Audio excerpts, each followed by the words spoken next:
കളിയിക്കാവിളയിൽ quarry ഉടമയെ കൊലപ്പെടുത്തിയ കേസിൽ ഒരാൾ കൂടി കസ്റ്റഡിയിൽ. ഒളിവിലുള്ള മുഖ്യപ്രതി സുനിലിന്റെ സുഹൃത്ത് പ്രദീപ് ചന്ദ്രനാണ് പിടിയിലായത്. കൃത്യം നടത്താൻ പ്രതി അമ്പിളിയെ കാറിൽ കൊണ്ടുവിട്ടത് താനും സുനിലും ചേർന്നാണെന്ന് പ്രതി പോലീസിനോട് സമ്മതിച്ചു. ദീപു കൊലക്കേസിൽ അന്വേഷണ സംഘം കസ്റ്റഡിയിലെടുക്കുന്ന നാലാമത്തെ ആളാണ് പൂവാർ പൂങ്കളം സ്വദേശി പ്രദീപ് ചന്ദ്രൻ. നെയ്യാറ്റിൻകര ഡിവൈഎസ്പിയുടെ നേതൃത്വത്തിലുള്ള സംഘം കസ്റ്റഡിയിലെടുത്ത് തമിഴ്നാട് പോലീസിന് കൈമാറുകയായിരുന്നു. ഒളിവിലുള്ള പാറശാല സ്വദേശി സുനിലിന്റെ ഫോൺ വിവരങ്ങൾ കേന്ദ്രീകരിച്ച് നടത്തിയ അന്വേഷണത്തിലാണ് പ്രദീപിനെ കുറിച്ച് വിവരം ലഭിച്ചത്. സുനിൽ ഒളിവിൽ പോകും മുമ്പ് പ്രദീപിനെ വിളിച്ചിരുന്നുവെന്നാണ് കണ്ടെത്തൽ. ദീപുവിനെ കൊലപ്പെടുത്താനുള്ള സർജിക്കൽ ബ്ലേഡ് മറ്റൊരിടത്ത് നിന്നാണ് എത്തിച്ചതെന്ന് ഇയാൾ മൊഴി നൽകിയിട്ടുണ്ട്. പ്രദീപിനെ വിശദമായി ചോദ്യം ചെയ്തു വരികയാണ്. അമ്പിളിയും പ്രദീപും സുനിലും ചേർന്നാണ് കൊലപാതക ഗൂഢാലോചന നടത്തിയതെന്ന നിഗമനത്തിലാണ് അന്വേഷണ സംഘം. പണം തട്ടുകയായിരുന്നു ലക്ഷ്യമെന്നും പോലീസ് പറയുന്നു. ഒളിവിലുള്ള സുനിലിന് വേണ്ടി അന്വേഷണം ഊർജിതമാക്കി. ഇയാൾ കേരളത്തിൽ തന്നെയുണ്ടെന്നാണ് നിഗമനം. പാറശാലയിലും നെയ്യാറ്റിൻകരയിലും പരിശോധന നടക്കുന്നുണ്ട്. അതേസമയം അമ്പിളിയെ കസ്റ്റഡിയിൽ വാങ്ങി കൂടുതൽ ചോദ്യം ചെയ്യാൻ ഒരുങ്ങുകയാണ് അന്വേഷണ സംഘം. 24 തിരുവനന്തപുരം.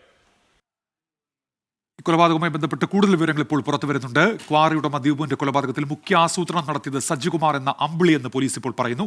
2 മാസം മുൻപാണ് കൊലപാതകം ആസൂത്രണം ചെയ്തത് എന്നാണ് ഇപ്പോൾ പോലീസ് ഇക്കാര്യത്തിൽ വ്യക്തമാക്കുന്നത്. അജീഷ് ജയകുമാർ വിവരങ്ങളുമായി തിരുവനന്തപുരത്ത് നിന്ന് ചേരുന്നുണ്ട്. അജീഷ്, എന്തൊക്കെയാണ് പോലീസിന്റെ പുതിയ കണ്ടെത്തലുകൾ?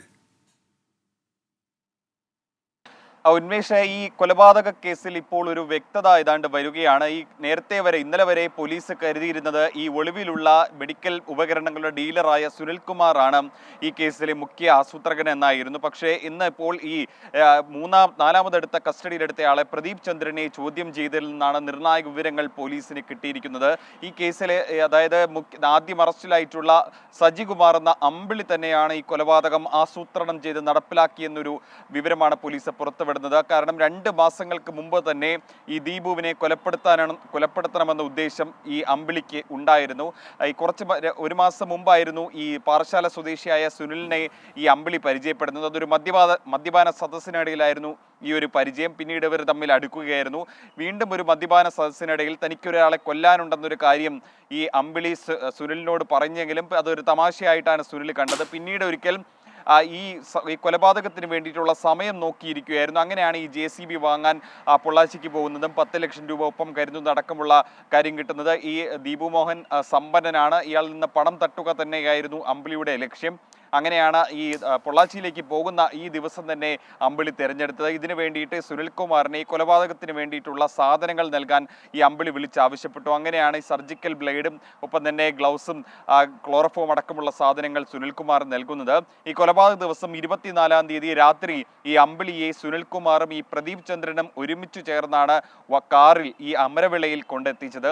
ഈ കാറിൽ പോകുമ്പോഴാണ് അമ്പിളി പറയുന്നത് താൻ ആരെയാണ് കൊല്ലാൻ പോകുന്നെന്ന വിവരം ഇരുവരോടും പറയുന്നത്. അതിനുശേഷം അമരവിളയിൽ ഇറക്കിയ ശേഷം ഇരുവരും ഈ പ്രദീപ് ചന്ദ്രനും സുനിൽകുമാറും കാറിൽ തിരികെ മടങ്ങുകയായിരുന്നു. പിന്നീട് ഇവർ തമ്മിൽ കണ്ടുമുട്ടിയിട്ടില്ല. ഈ അമ്പിളി കൊല നടത്തിയതിനു ശേഷം അവിടെ നിന്ന് ബൈക്കിൽ കയറി കളിയിക്കാവിളേക്ക് എത്തിയതായി പറയുന്നു. അതിനുശേഷം നേരെ പോയത് ഈ മരിച്ച ദീപുവിന്റെ വീട്ടിലേക്കാണ്. അവിടെ മരണാനന്തര ചടങ്ങുകൾക്കും ഇയാൾ പങ്കെടുക്കുകയും ചെയ്തു. പിന്നീട് അജീഷ്, ഏതായാലും അത്തരം നിഗമനങ്ങളിലേക്ക് കൂടി ഇപ്പോൾ അന്വേഷണ സംഘം എത്തുന്നുണ്ട്. അജീഷ് ജയകുമാറാണ് വിവരങ്ങൾ നൽകിയത്.